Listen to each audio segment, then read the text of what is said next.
Hello दोस्तों, नमस्कार। RJ Hindi कहानी में आपका बहुत बहुत स्वागत है। दोस्तों, कहानी का पूरा आनंद लेने के लिए वीडियो को लास्ट तक देखें। अगर कहानी पसंद आए तो चैनल को जरूर सब्सक्राइब करें और वीडियो को लाइक करें। तो दोस्तों चलिए शुरू करते हैं।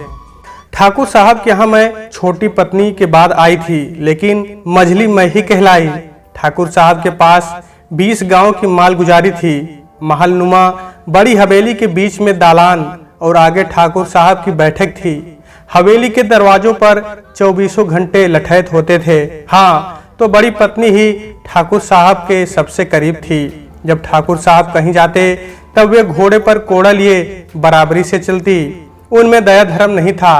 पूरे गांव पर उनकी पकड़ थी। कहाँ से कितना पैसा आना है, किसके ऊपर कितना पैसा बकाया है, इसका पूरा हिसाब उनके पास था। ठाकुर साहब 65 साल के आसपास हो चले थे और बड़ी पत्नी 60 के करीब थी।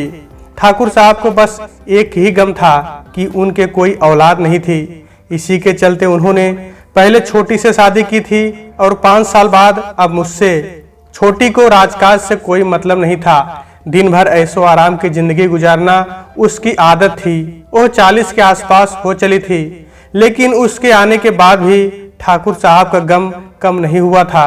कहते हैं कि उम्मीद पर दुनिया टिकी है, इसलिए ठाकुर साहब ने मुझसे ब्याह रचाया था। मेरी उम्र यही कोई 20-22 साल के आसपास चल रही थी। मैं गरीब परिवार से थी। एक बार दानापुर गांव में जब ठाकुर साहब आए थे, तब मैं बच्चों को इकट्ठा करके पढ़ा रही थी। ठाकुर साहब ने मेरे इस काम की तारीफ की थी और वे मेरी खूबसूरती के दीवाने हो गए थे।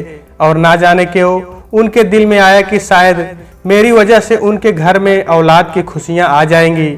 मेरी माँ तो इस ब्याह के लिए तैयार नहीं थी, लेकिन पिताजी की सोच थी कि इतने बड़े घर से रिश्ता जुड़ना इज्जत की बात है।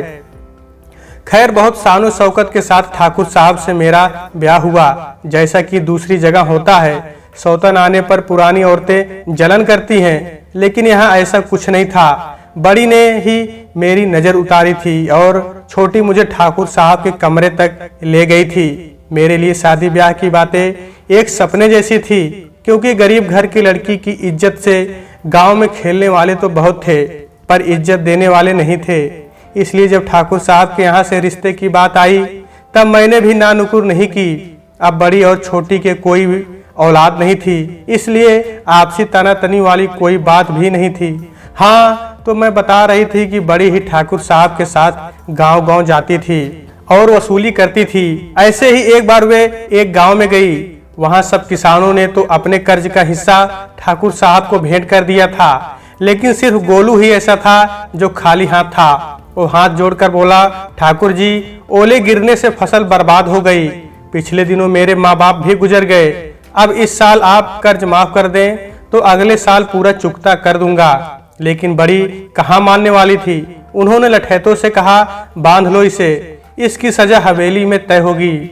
मैं जब ठाकुर साहब के यहाँ आई, तब पहले पहल तो किसी बात पर अपनी सलाह नहीं दी थी, लेकिन ठाकुर साहब चाहते थे कि मैं भी इस हवेली से जुड़ूं और जिम्मेदारी उठाऊं। धीरे धीरे मैं हवेली में रच बस गई और वक्त जरूरत पर सलाह देने के साथ साथ हवेली के कामकाज में हिस्सा लेने लगी।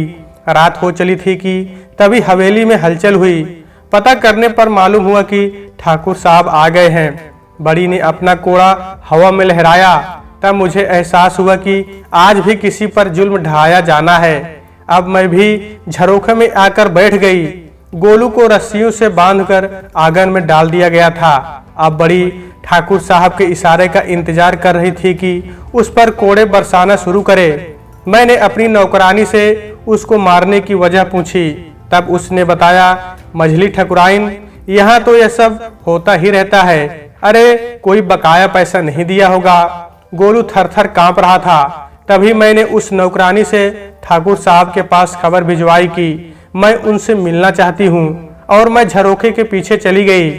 तभी वहाँ ठाकुर साहब आए और उन्होंने मेरी तरफ देखा। मैंने कहा, ठाकुर साहब, यह गोलू मुझे ईमानदार और मेहनती लगता है, इसलिए इसे यहीं पटक देते हैं, पड़ा रहेगा। हवेली खेत खलियान के काम तो करेगा ही, यह मजबूत लठैत भी है। ठाकुर साहब को मेरी सलाह पसंद आई, लेकिन दूसरों पर अपना खौफ बनाए रखने के लिए उन्होंने गोलू को 10 कोड़े की सजा देते हुए हवेली के पिछवाड़े के कोठरी में डलवा दिया।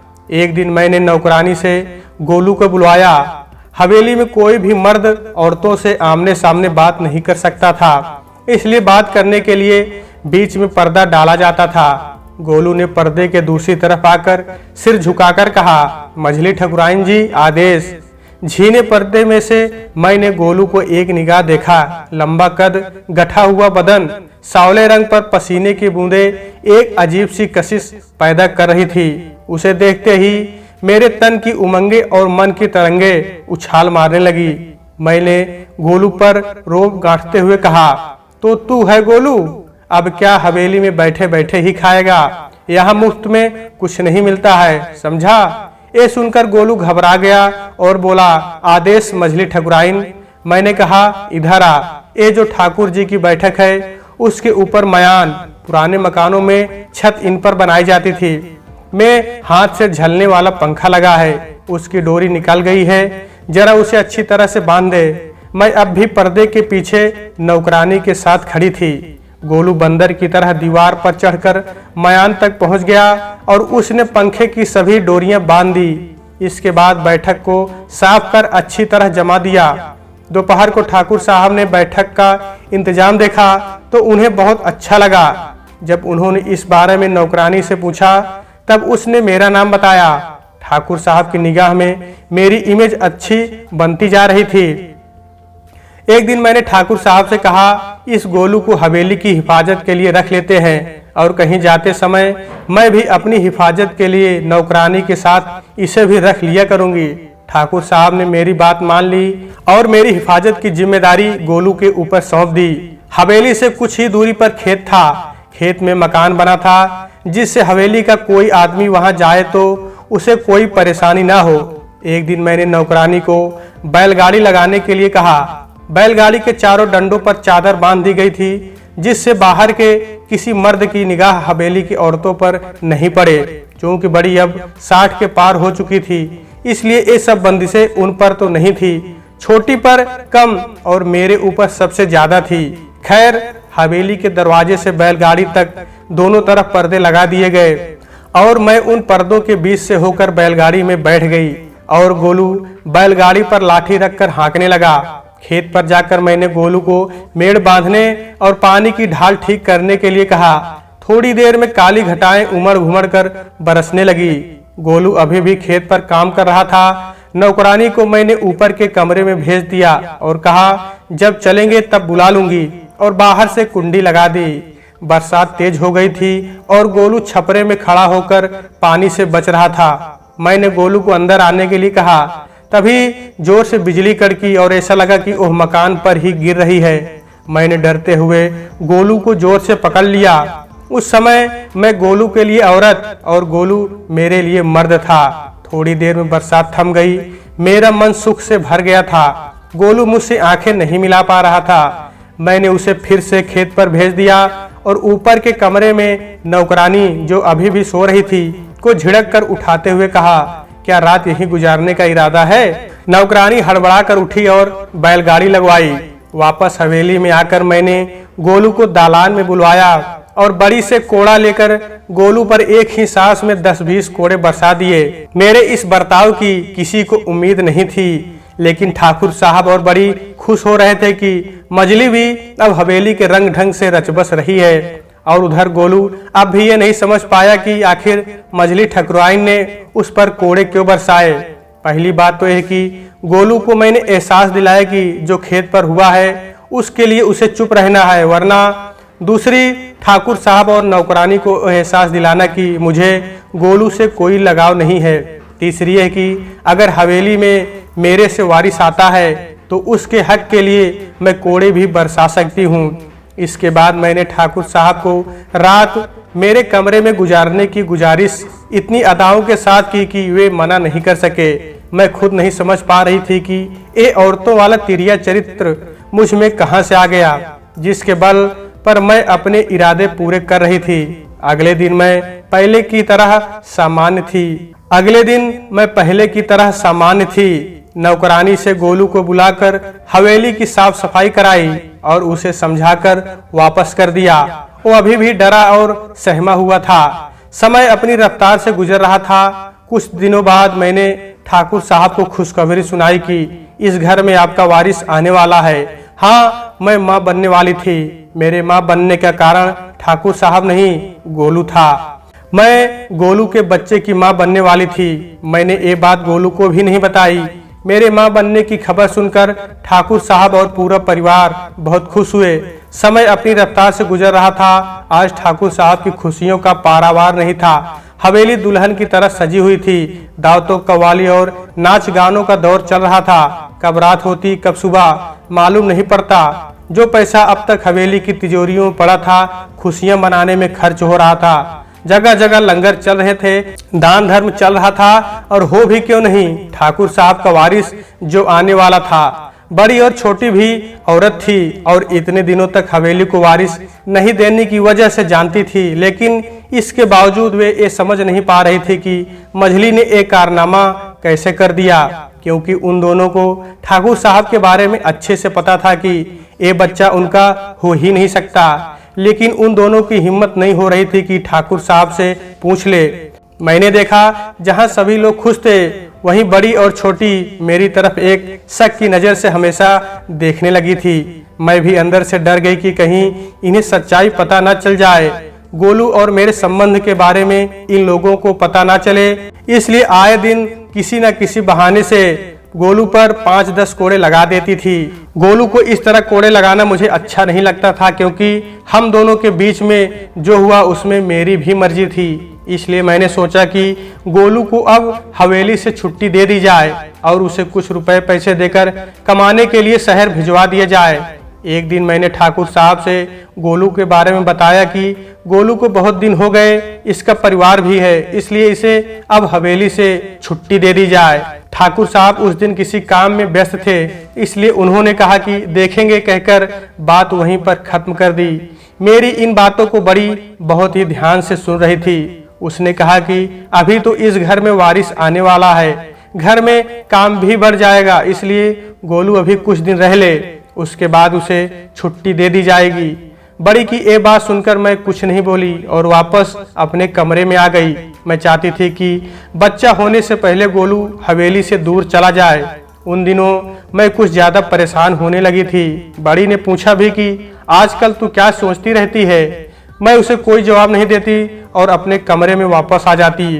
कुछ दिन बीतने के बाद मैंने देखा ठाकुर साहब गार्डन में अकेले बैठे हैं और उनके आसपास भी कोई नहीं है। मौका देखकर मैं उनके पास पहुंच गई।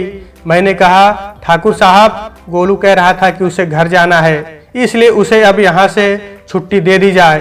तो ठाकुर साहब ने मुस्कुराते हुए कहा, मझली, तुम इस घर को इतने दिनों बाद एक वारिस दे रही हो। इस घर की वास्तविक मालकिन तुम हो। जब तुम्हारा मन करे गोलू को यहाँ से भेज सकती हो। इतना सुनते ही मैं खुश हो गई और मैं तुरंत गोलू के पास जाने लगी। जब मैं वहां पहुंची तो मैंने देखा छोटी और बड़ी दोनों गोलू से कुछ बातें कर रही थी। उनके बगल मेरी नौकरानी भी खड़ी थी। इस नज़ारे को देखकर मैं एकदम से डर गई, कहीं बड़ी को सब कुछ पता तो नहीं चल गया। फिर भी डरते डरते मैं उन सब लोगों के पास आई और गोलू से कहा, गोलू, ठाकुर साहब ने कहा है कि तुम अब यहाँ से जा सकते हो। मेरी बात सुनकर जहाँ गोलू को खुश होना था, लेकिन वो मायूस हो गया, क्योंकि बड़ी और छोटी को ये शक हो गया था कि ये बच्चा गोलू का ही हो सकता है। इसलिए उन्होंने गोलू से बताया कि ठाकुर साहब तो बाप बन ही नहीं सकते हैं, तो ये बच्चा किसका है। गोलू ने उन्हें तो कुछ बताया नहीं, लेकिन वो समझ गया कि इस बच्चे का बाप वही है। एक दिन गोलू घर की सफाई कर रहा था। सफाई के बहाने वो मेरे पास आकर बोला, ठकुराइन, जब ठाकुर साहब बाप नहीं बन सकते तो इसका मतलब है कि इस बच्चे का बाप मैं। उसके इतना कहते ही मैंने उसकी बात काट दी और बोली कि कल सुबह तुम यहाँ से चले जाना, नहीं तो इसके लिए तुम्हें 50 कोड़े मारे जाएंगे। कहते कहते मेरी आंखें भर आई। मेरी आंखों में आंसू देखकर शायद गोलू के समझ में सारी बात आ गई थी। दूसरे दिन सुबह सभी लोग बैठे थे। देखा कि सामने से गोलू अपना सामान लिए आ रहा था। आते ही उसने ठाकुर साहब को और बारी बारी से सबको प्रणाम किया और सबसे हाथ जोड़ते हुए वहां से जाने लगा। जाते हुए उसकी आंखों में आंसू थे। बड़ी ने सोचा कि आज तक जो भी इस हवेली से बाहर गया सब खुशी खुशी गए, लेकिन ये पहला व्यक्ति है जो रोते हुए जा रहा है। गोलू को जाते हुए देखकर मेरी भी आंखों में आंसू आ गए। बड़ी मुझे और गोलू को बराबर देख रही थी। अब तक उसकी समझ में सब कुछ आ गया था। उसने गोलू को रोकते हुए कहा, गोलू, जब तक इस घर में वारिस ना आ जाए तब तक तुम कहीं नहीं जा सकते। बड़ी की बात सुनकर मैं चकित रह गई। बड़ी भी इस घर के वारिस को देखना चाहती थी, इसलिए सब कुछ जानकर वो चुप रही। वो भी चाहती थी कि गोलू एक बार अपने बच्चे को देख ले, उसके बाद ही यहाँ से जाए। कुछ दिनों के बाद हवेली के वारिस का आगमन हुआ। चारों तरफ खुशियां थी, ढोल नगाड़े बज रहे थे।